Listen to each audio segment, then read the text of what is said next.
Good morning. Who would ever think that keeping kids in school would increase graduation rates? Dan's report validates the approach that we took in Clayton County starting in 2003. I've been on the bench for 12 years, took the bench in 1999.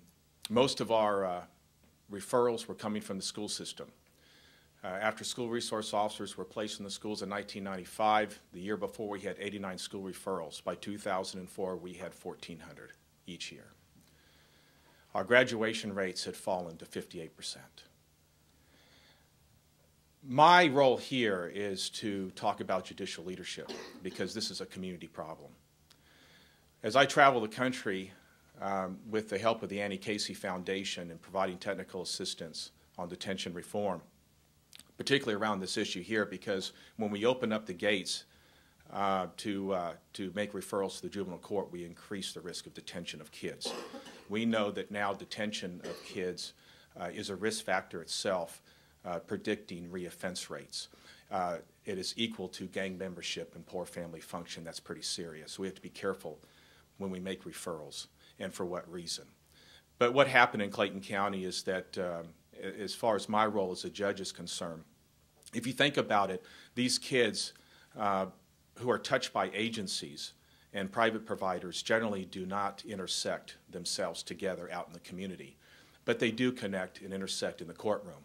As a judge, I know social services, I know mental health, I know the school system, I know the providers. They're there in my courtroom every day about kids. I'm the one who sees them. They intersect in my courtroom.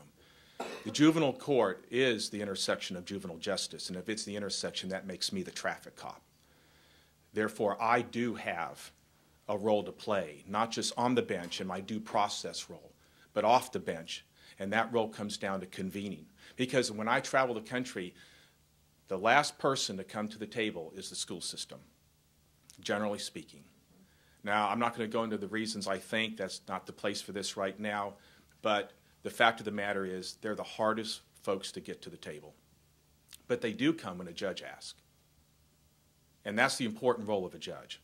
Now, most of these judges are being asked by child advocacy groups, citizens in the community, meeting with judges. Judges, can you take a look at this and bring people together, get the school system there? Let's just talk about it. So in Clayton County, what we did is I brought everyone together, the chiefs of police, the school superintendent.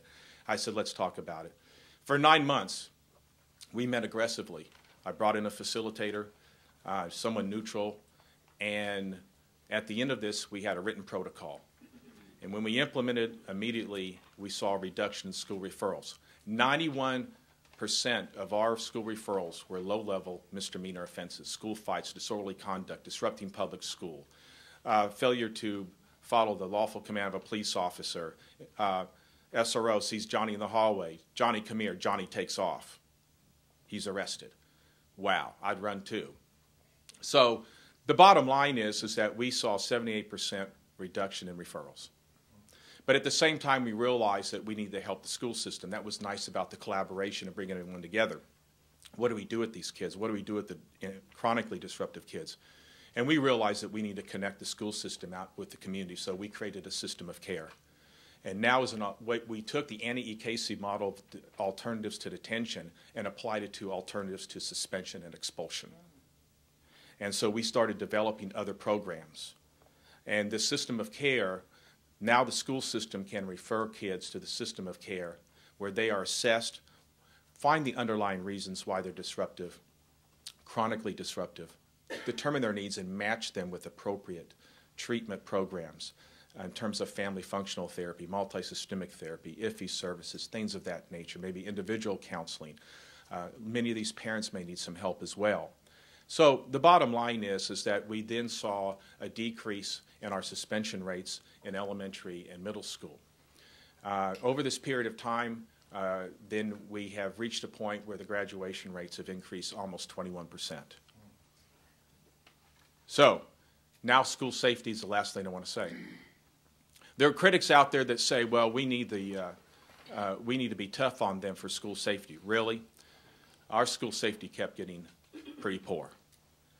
The more we locked up. The head of our SRO unit, Lieutenant Richards, I'll quote him. He says, schools are a microcosm of the community. If you want to know what's going on in the community, talk to the kids, but you got to get them to talk to you. The problem with our police is that they've spent most of their time at juvenile court and intake booking kids than they did on campus. The kids saw them as bad guys. Now they're on campus all the time, engaging the kids. And by engaging the kids, they get to know the kids. Now the kids don't seem as bad guys. Now the kids are helping the police keep their own schools safe. Our serious weapon charges, for example, which is under state law, zero tolerance, have to be charged, has fallen 70%. Guns, knives, straight edge razors, box cutter knives, 70% less of those coming in the schools. Why? Because the kids are telling the police now before it happens. Wow, I call that smart policing. You want to know who's tough on crime? I'm tough on crime. Our weapons are down. Now it's a community effort. It's sustainable. The community invested in it. This is not Steve Teske's. This is Clayton County. They invested, they own it, and we're doing better because of it. Thanks. We have time for probably 2 more questions. Why don't we take you at the back and then over here. I'm Veronica DeVore from the PBS NewsHour, and I had a question for both Judge Teske and Mr. Bryce.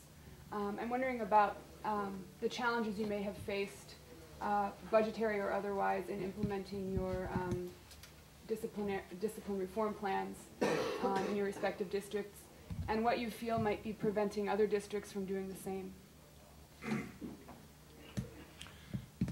There was no cost.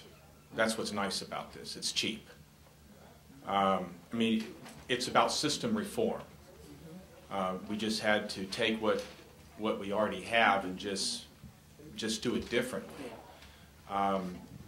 Resistance, it was minimal, but it was probably there was probably a lot of resistance behind my back. I hear now stories about back then. They comments like, we thought Teske was crazy, But that emphasizes the point I made in my presentation, and that is the role of the judge. Even though they thought I was crazy, they still came because they had respect for my office. But once we came to the table, what was nice about this is that we got to learn from each other. I mean, I learned things I didn't know before about what was going on campus, what the police and teachers and administrators were dealing with.